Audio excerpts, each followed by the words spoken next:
Ассалаумағалейкум, құрметті Oxyprop компаниясының тұтынушылары.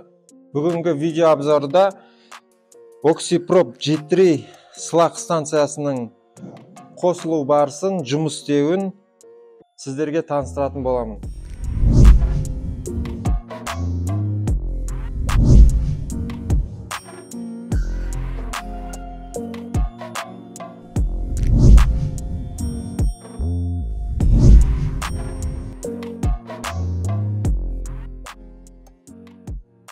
Сылақ станциясының комплектациясы міне, өздеріңіз көріп отырғандай. Шнековая пара, бір дана сылақ шашатын пистолеті, миксері,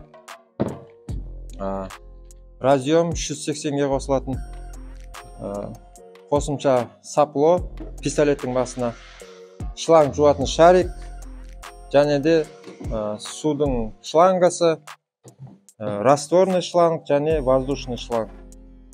Келесі этапта шнекті майлап статорға кіргізетін боламын. Ол не үшін керек? Өйткені двигатель жұмсақ қозғалу керек.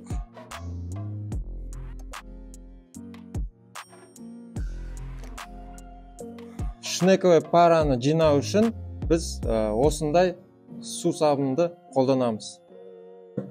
Және майлауға болмайды. Неге? Өйткені май резинаны жейтін болады, көп тұрып қалатын болса.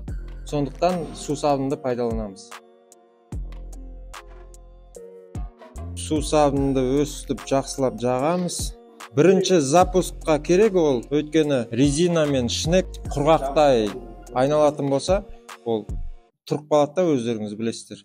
Арнайы өзінің орнына отырғызамыз. Сағат тілі бойынша қолдың күшімен бұраймыз. Миксердің көмегімен сағат тілімен бұраймыз. Бұрап кіргіземіз. Шнекті бұрап жатқан кезде арт жағына қараймыз. Темір мен резина бір деңгейде болу керек арты. Шнекті бұрап болдық, міне асты мына деңгейде болу керек, екеуі бірдей. Келесі этап башняға орнататын боламыз. Шнековая параны жинағаннан кейін башняға орнататын боламыз. Ол үшін ручканы жоғары қарай көтеріп, башняны артқа қарай жылжытып, осы деңгейде фиксировать етіп қоямыз. Одан кейін флянецті түсіреміз төмен қарай.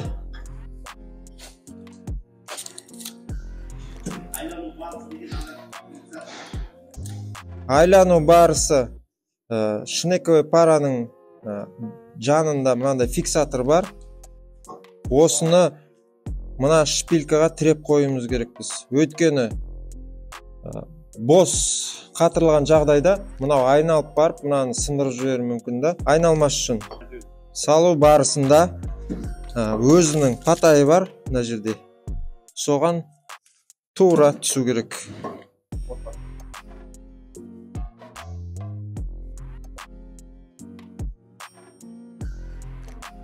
Қатайтпас бұрын өзінің патайына түскеніне көз жеткізуіміз керек. Тарту барысында гайканы қолдың күші жеткенше тартамыз. Екеуін кезек-кезек. Қолдың күші жетті, болды.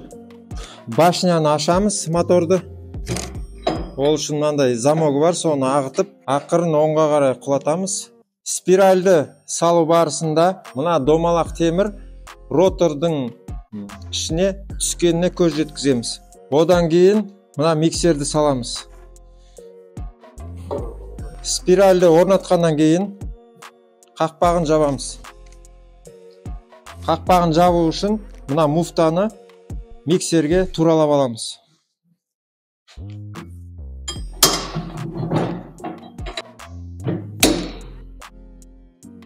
Комплектацияда осында екі шланг жүреді. Бірі судан, бочкадағы суды сорып алу үшін.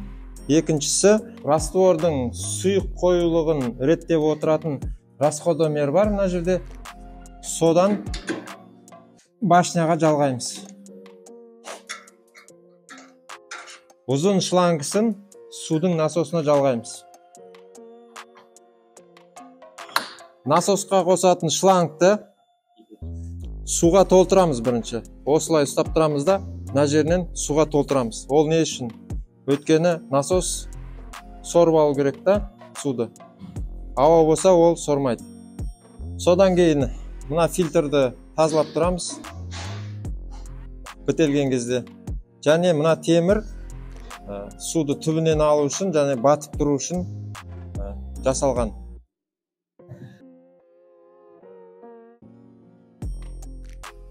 Шнекті суды жалғағаннан кейін 380 разъемын қосып аппаратқа салатын боламыз.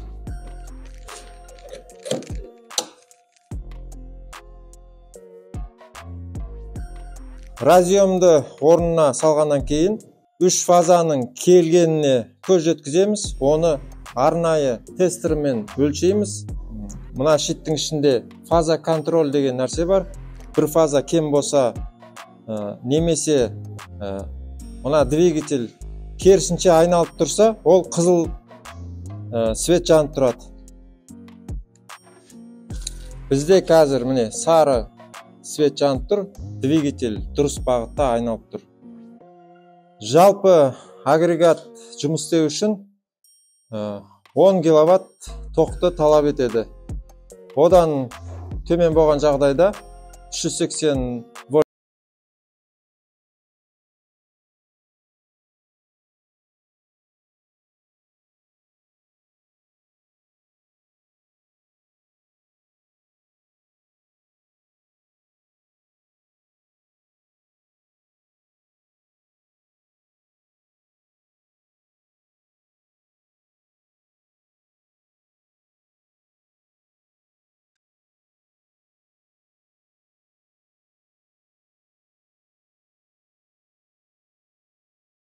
Деңгейіне қойып аламыз.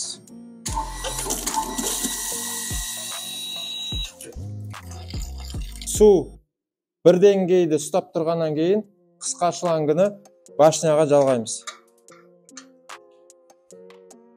Судың деңгейін реттегеннен кейін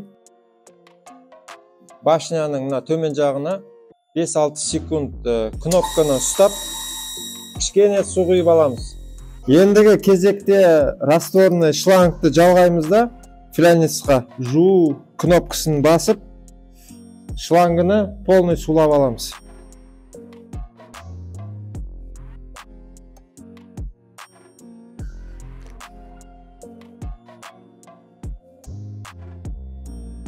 Ендігі ретте шлангыны жалғадық, бәрін суладық. Сухой сместі саламыз бункерге.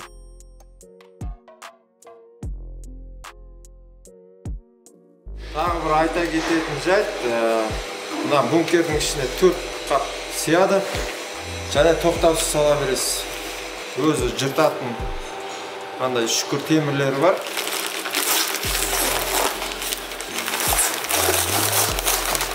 Сухой сместі салдық бункерге. Енді автомат режиміне қосып, сылақ шашатын жерге барып, пистолеттің басын ашамыз. Сол кезде дайын раствор шашыла беретін болады. Ендігі кезекте мынандай шелекке суын шығарып, ішіндегі сылақтың қою сұйықтығын реттеп аламыз. Одан кейін барып стенаға шаша беретін боламыз.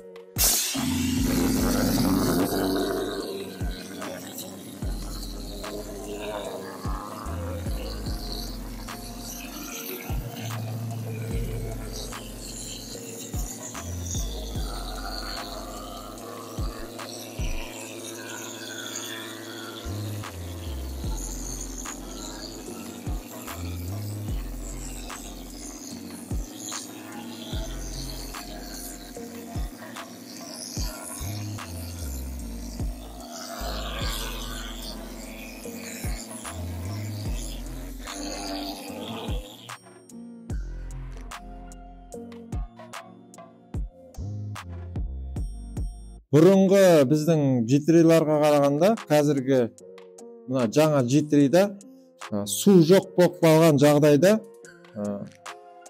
мына жүйе арқылы агрегат полный өшіп қалады.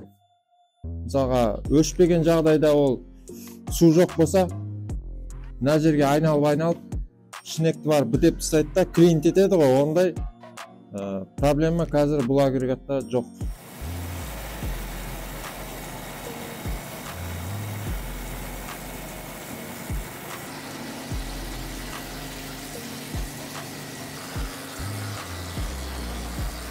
Агрегатпен жұмыс істеу барысында суды реттеу керек. Мысалға ол не үшін?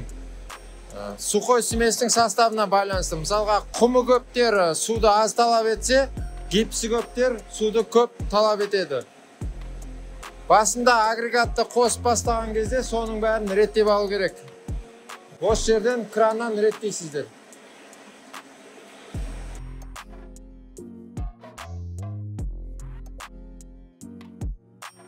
Жұмыс уақыты аяқталғанда немесе бір үзіліс болған кезде шлангы қатып қалмау үшін оны жуамыз.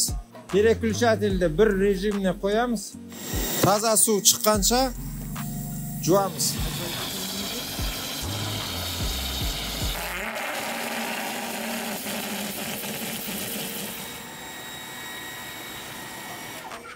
Және де шлангының таза жуылу үшін мынандай шарикті қолданамыз.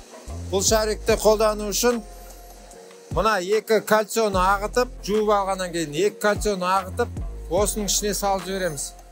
Осылай салып, қайтадан қосамыз жуу режиміне.